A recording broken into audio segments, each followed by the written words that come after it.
E aí, pessoal, tudo bem? Paulo Mesomo falando por aqui e vamos começar então mais uma Design Tank Class. Sejam muito bem-vindas e bem-vindos. Hoje eu vou falar sobre a Feira Mundial, a Expo Dubai 2020, onde eu estive presente agora no início de 2021. Eu vou explicar um pouquinho mais sobre essa questão do momento, né, dessa edição que está sendo feita. E tem muitas curiosidades, muitas novidades, muitas tendências demais, assim, muito interessantes para vocês ficarem por dentro. Então, continuem aqui no vídeo e acompanhem que essa edição especialíssima vocês vão gostar.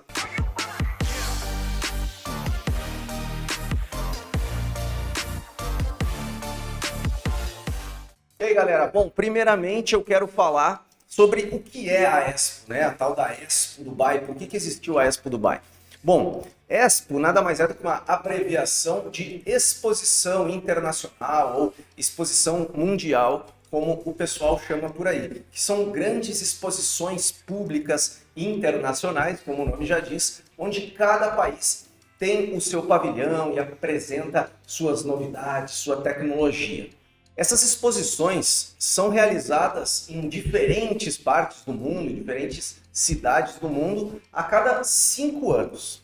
A primeira Expo da história foi realizada em Londres, lá no Reino Unido, no Palácio de Cristal, que fica lá no Hyde Park. Hyde Park é um famoso parque, quem conhece Londres aí vai saber. O famoso parque lá da cidade é enorme e tem esse tal de Palácio de Cristal, onde foi realizada a primeira Expo do mundo, da história, e que foi a precursora de todas essas outras que acontecem até hoje. Essa primeira edição da Expo foi realizada em 1851, é isso mesmo, desde lá do século XIX, né, meados do século XIX, é que ocorre essa feira, na qual eu tive presente agora em Dubai.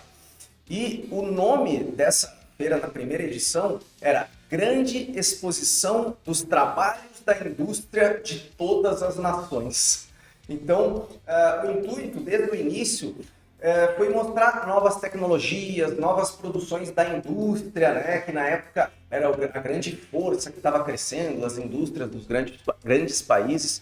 E hoje em dia, a Expo ela tem pavilhões de todos, se não todos, de quase todos os países aí, né? Existem muitos países que são pequenos, que não têm condições financeiras, então eles acabam ganhando alguns espaços lá na Expo que já são prontos, né? Eles apenas fazem a ocupação interna, e as demais nações, como o Brasil, por exemplo, cada uma tem o seu grande pavilhão, com todo um mote, né? Cada ano tem um arquiteto, uma equipe de arquitetos que produz lá o seu pavilhão, que geralmente são os grandes destaques da Expo, as edificações de cada país, né? A arquitetura acaba sendo muito forte, a arquitetura, o design, inclusive o próprio design de imobiliário também, acaba sendo o grande destaque nas feiras, acabou se tornando o grande destaque, porque cada país quer mostrar, né, que tem potencial, tem mentes criativas, tem tecnologia, tem inteligência, e aí cada país coloca dentro do pavilhão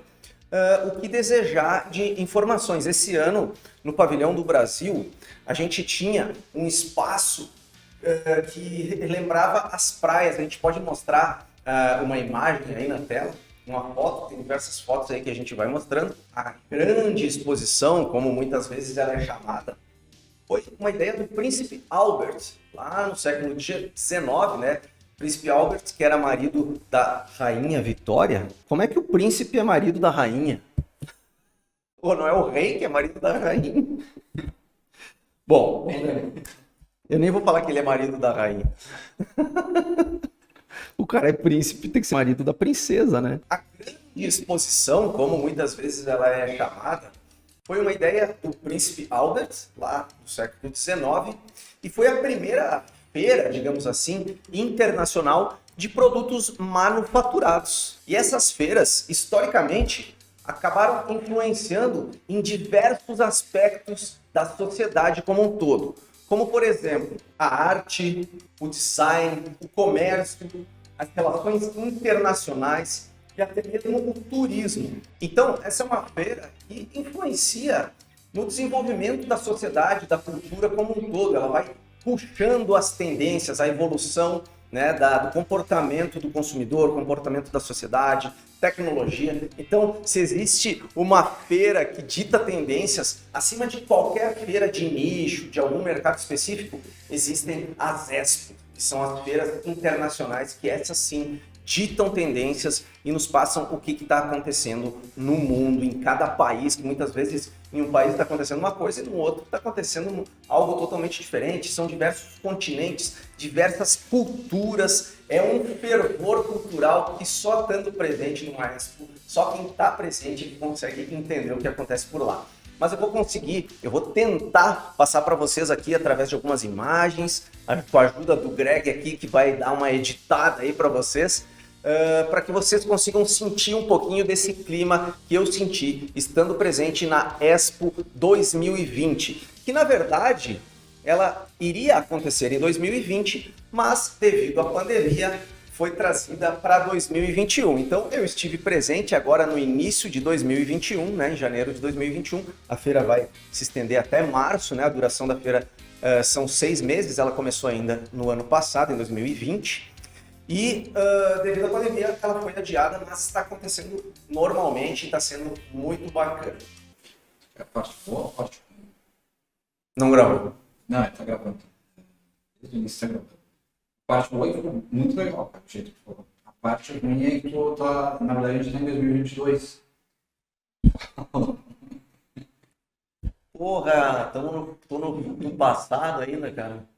Bom, acho que eu errei o ano aqui, né? Eu acho que sim. Ó, galera, eu tô no passado aqui. Na verdade, a feira era para acontecer em 2020, realmente, que tanto que o nome é Expo Dubai 2020. Mas ela aconteceu, iniciou em 2021 e está vindo até 2022. Agora estamos em 2022, eu que tô no passado ainda, eu não quero envelhecer, né? Que esse ano eu faço 40, então eu acho que tô querendo me enganar aqui. Mas na verdade ela começou no final de 2021, oficialmente, e vai finalizar aqui em março de 2022, que é o ano que eu estou gravando esse vídeo aqui, né?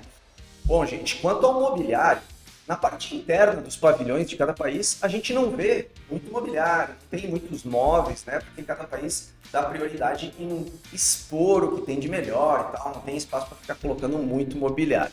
Mas a gente vê bastante, eu vi bastante lá, mobiliário urbano, porque a Expo Dubai é praticamente uma cidade, uma mini cidade lá.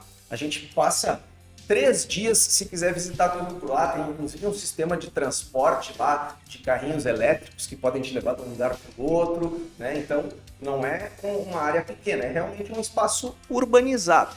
E esse mobiliário que eu percebi por lá foi muita fluidez no design, tá? A gente pode botar aí na tela alguns exemplos. A questão de tecnologia agregada, tinha um carrinho, por exemplo, um robozinho que entregava batata frita, sorvete, autônomo, totalmente autônomo. A gente vê muita interação dos objetos, do mobiliário urbano com as pessoas, de poder ali não simplesmente sentar e levantar, mas poder realmente interagir de alguma forma com os bancos e outros itens de mobiliário urbano. E, basicamente, a gente percebe que o grande mote é trabalhar com um mobiliário inteligente. E a Expo 2020 teve 3 temas principais, que eram os motes lá de cada área, né? Foi dividido em partes lá, a nossa cidade da Expo, digamos assim. E foi dividido, então, em 3 temas principais, que eram os carros-chefes da feira lá.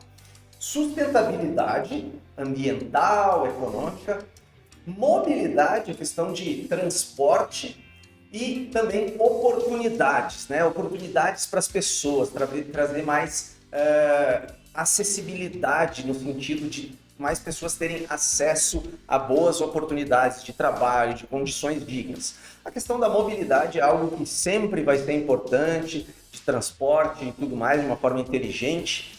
E também a parte da sustentabilidade ambiental, que eu não preciso nem ficar aqui batendo, né, chovendo no molhado com vocês. Na parte ali urbana da Expo, a gente percebe muito de um trabalho de sombreamento parcial, o uso de brise soleil também, para não ficar aquele sol tão forte, principalmente se tratando de Dubai, né, lá nos Emirados Árabes, onde o calor é muito forte. Apesar de que boa parte da feira ficou no inverno deles lá, então a temperatura é mais amena, mas o sol de qualquer forma é muito forte. Então, em muitos locais lá da feira, inclusive tem imagens aí para vocês verem, tem um sombreamento parcial que gera aquela permeabilidade da iluminação, do sol, alguns raios, mas sem ter aquele sol direto na nossa cabeça lá quando a gente está circulando pela feira. Inclusive, em alguns locais, tinham coberturas que abriam e fechavam dependendo da hora do dia. Devido a esse tema também, essa tendência de sustentabilidade, a gente viu muito o uso de metais e outros materiais reaproveitados, né? Fazendo uso da reciclagem. O Brasil, inclusive, é um dos países do mundo, eu não tenho o dado exato aqui, mas a gente pode colocar na tela, um dos países do mundo que mais reciclam alumínio. E lá, na Expo Dubai, muitas edificações, muitos pavilhões e também a parte urbana da feira trabalhou com a parte de materiais reaproveitados. Uma coisa que eu vi bastante também foram os painéis solares, tá? O uso em diversos aspectos de energias renováveis. Mas o que a gente mais vê visualmente, realmente, que chama a atenção, são os painéis solares. É uma grande tendência no mundo inteiro. Diversos pavilhões de diversos países estavam usando os painéis solares. A parte urbanística também, ali da cidade, da Expo Dubai 2020, também tinha diversos locais, né, com os painéis solares. Tinha um pavilhão lá também, tem um pavilhão lá chamado Terra, em que toda a cobertura dele é feita com painéis solares e ele mostra diversos aspectos globais aí da parte da sustentabilidade ambiental. A fachada desse edifício da mobilidade, isso é incrível, é metal, vidro, iluminação. As iluminações de fachadas e os telões de LED em dimensões enormes foram levados a um outro nível. Eu nunca tinha visto nada igual ao que eu vi na Expo Dubai em relação à iluminação, tanto de fachada quanto também no piso, iluminação interna e a parte de telões. Quase todos os países colocaram grandes telões, sonorização também, gerando essa experiência sensorial, né, em diversos sentidos, tanto visual, quanto olfativa, quanto da parte auditiva. Então, tudo levava a gente a se impressionar, né? Aquela, ao mesmo tempo, grandiosidade e o avanço tecnológico. É meio que uma competição que acaba rolando também entre os países para ver quem que faz a edificação mais avançada, mais bonita, com um design mais bacana, né? E que mais gente fique querendo entrar. A gente percebe que em algumas edificações fica muita fila, outras não tem ninguém querendo ver. Então, com certeza, cada país ali mexe com o ego de cada um, né? Outra coisa que chamou muito a atenção, além dos grandes telões de LED, são as projeções. Muita gente usou projeção nas paredes, nos tetos, né? O Pavilhão do Brasil é um que, durante a noite, exibe muitas projeções nas suas paredes, né? Uma parede tensionada, é muito bacana. Tirei o chapéu para o pessoal que projetou lá o Pavilhão do Brasil. E durante o dia ele é todo branco, mas durante a noite as pinturas, né, acabam aparecendo usando esse artifício das projeções. E no prédio central lá da Expo Dubai, que até vou dar uma olhada no nome aqui, porque é um nome árabe, né, gente? Al Wasl Plaza. Não sei nem se eu falei direito aqui, mas a gente coloca na tela, tá? É a estrutura central, digamos que é o coração da Expo, né, Dubai. E lá, durante a noite, era um show à parte. É um negócio que, olha, me arrepio só de lembrar. Mas é uma projeção, toda uma cúpula gigantesca. Uma cúpula gigantesca, a gente fica lá dentro, é uma área, é um átrio, onde tem ali um palco que o pessoal faz apresentações, né? Tem ali algumas áreas de descanso, alguns bancos, né? Um mobiliário urbano ali ao redor. E no teto daquilo, que é um teto vazado, onde durante o dia ele protege o sol, como eu estava falando agora há pouco. Então ele é um teto com certa permeabilidade de iluminação, translúcido, digamos assim, mas ele protege, acaba gerando um sombreamento e durante a noite ele é usado para fazer um show de projeções, né? Com alguns animais marinhos, uma música, enfim, é um negócio que realmente impressiona, eu nunca tinha visto nada igual. E outra coisa que é muito impressionante lá na Expo, que é o pavilhão dos Emirados Árabes Unidos, que são a sede lá, né, onde fica Dubai. Dubai fica nos Emirados Árabes Unidos, que é um dos Emirados lá. E o pavilhão dos Emirados Árabes Unidos é um negócio incrível. Inclusive, eles têm movimentação na fachada, uma automação ali da própria fachada da edificação. Tudo que eles fazem, eles querem que seja o maior do mundo, né? Mais impressionante. Inclusive tem o Burj Khalifa, que é um prédio também que eu visitei lá em Dubai, que vocês devem saber, que é a estrutura mais alta construída na face do planeta Terra, né? Na crosta terrestre. Então, eles estão fascinados, né, em mostrar esse poder, essa grandiosidade através de grandes obras. E o pavilhão da Arábia Saudita, obviamente, era o maior pavilhão lá da Expo Dubai, e é um prédio incrível também, com movimentação de fachada. Ele abre uma parte, daí tem captação solar ali para geração de energia. Então, gente, me contem aqui embaixo nos comentários, mandem uma mensagem aí que eu quero saber o que vocês acharam da Expo Dubai, desse vídeo aqui. Quero o feedback de vocês e quero saber se vocês desejam ter outros conteúdos ainda lá sobre Dubai, tá? Comenta aqui embaixo e eu espero as sugestões de vocês. Valeu, um grande abraço! Curte, comenta, compartilha. Sim. Quer mais conteúdo lá? Lá onde? Lá de Dubai. Bom, vou de novo então. É que eu nem toquei isso. Eu quis dizer assim, querem que eu traga mais conteúdos que foi feito em Dubai, sabe? Lá. De lá. Eu falei lá. Sim. Eu volto lá e faço. Quer mais conteúdo lá? Se o design tem que pagar, eu vou.